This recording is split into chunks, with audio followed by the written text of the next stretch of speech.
په دې ویډیو کې به بیا هم په متریک سیستم کې د مایعاتو د حجم د اندازه کولو د واحدونو په اړه خبرې وکړو. په متریک سیستم کې د مایعاتو حجم په لیټر سره اندازه کوو. نو یو لیټر مایعات به څومره اندازه مایعات وي؟ تاسو به خامخا د خوراکي توکو پلورنځي ته تللي یاست او د اوبو او یا هم د نورو مایعاتو دا ډول بوتلونه به مو لیدلي وي. دا ډول بوتلونه او په هغوی لیکل سوي وي یو ال یا هم 1.5 لیټره یا هم 2 لیټره. یو ال دلته د یو لیټر معنا ورکوي، ال د لیټر معنا ورکوي، چې دا معنا ورکوي چې په دې بوتل کې د اوبو او یا هم مایعاتو حجم یو لیټر دی یا هم 1.5 لیټر دی او یا هم 2 لیټر دی. نو په لیټر باندې پوه شو. که غواړو کوچني حجمونه اندازه کړو، د کوچني حجمونو د اندازه کولو لپاره د لیټر نه کوچني واحدونه لرو. نو راځئ وګورو دا کوچني واحدونه کوم واحدونه دي. دې کوچنیو واحدونو ته په متریک سیستم کې د لیټر اجزا ویل کیږي.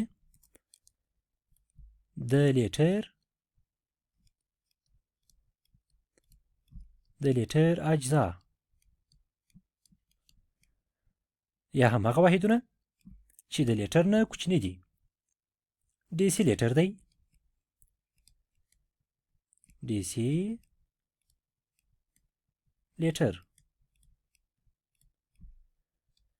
ډیسي لیټر به داسې تعریف کړو چې یو ډیسي لیټر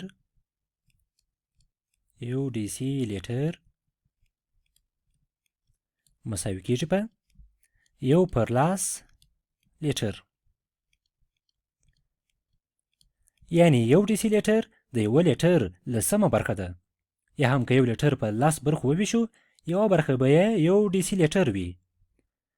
یا هم کولی شو داسې ولیکو چې یو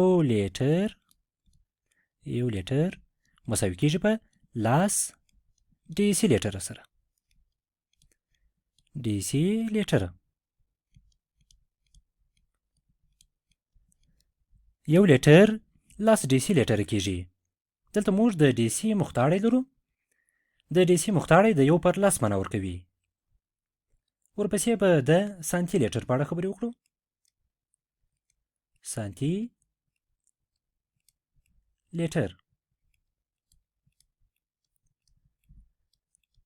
لیټر به داسې تعریف کړو. دلته د سانتي مختاړی لرو. د سانتي مختاړی د 1/100 معنا ورکوي. نو ولیکو یو سانتي لیټر مساوي کیږي په 1/100 لیټر سره.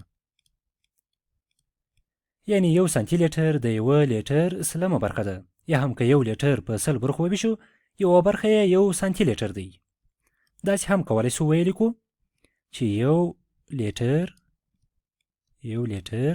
مساوي کیږي په 100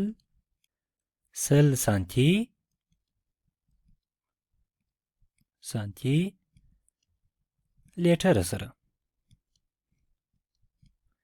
یعنی یو لیټر 100 سانتي لیټر کیږي. ورپسې به د ملي لیټر په اړه خبرې وکړو.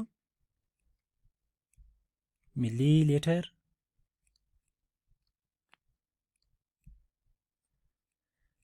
دلته بیا هم د ملي مختاړی لرو. د ملي مختاړی د 1/1000 معنا ورکوي. نو داسې به ولیکو چې یو ملي لیټر مساوي کیږي په 1/1000 لیټر سره. یعنی یو ملي لیټر د یو لیټر زرمه برخه ده، یا هم که یو لیټر په 1000 برخو وویشو یوه برخه یې یو ملي لیټر کیږي. چې داسې هم لیکلی سو یو لیټر مساوي کیږي په 1000 ملي لیټر سره. یعنی یو لیټر 1000 ملي لیټره کیږي. تاسو به خامخا د درملو څڅونکي آلې لیدلې وي او یا به مو هم د درملو اړوندې نورې قطیګانې لیدلې وي چې په زیاترو باندې لیکل سوي وي ml د ملي لیټر معنا ورکوي. یعنی د درملو تر ډیره پورې د درملو حجمونه په ملي لیټر سره اندازه کوو. دا د لیټر اجزا سوله. یا د لیټر نه کوچني واحدونه. که چیرې غواړو د لیټر نه د غټو واحدونو په اړه خبرې وکړو، که غواړو غټ حجمونه اندازه کړو، نو بیا د لیټر اضعاف باید ولیکو. د لیټر اضعاف یا هم هغه واحدونه چې له لیټر نه لوی دي. ډیکا لیټر دی.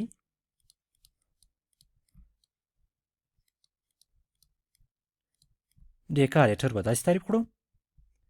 دلته موږ د ډیکا مختاړی لرو. د ډیکا مختاړی د 10 معنا ورکوي. نو داسې لیکلی سو چې یو ډیکا لیټر مساوي کېږي په 10 لیټر سره. یو ډیکا لیټر 10 لیټر کېږي. ورپسې به د هکتو لیټر په اړه خبرې وکړو. هکتو لیټر. دلته موږ د هکتو مختاړی لرو. د هکتو مختاړی د 10 معنا ورکوي. نو داسې لیکلی سو چې یو هکتو لیټر مساوي کېږي په 100 لیټر سره. یعنی یو هکتو لیټر 100 لیټر کېږي. یا هم دریم به د کیلو لیټر په اړه خبرې وکړو. کیلو لیټر.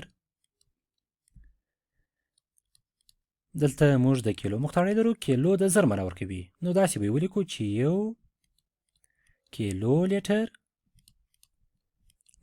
مساوي کېږي په 1000 لیټر سره.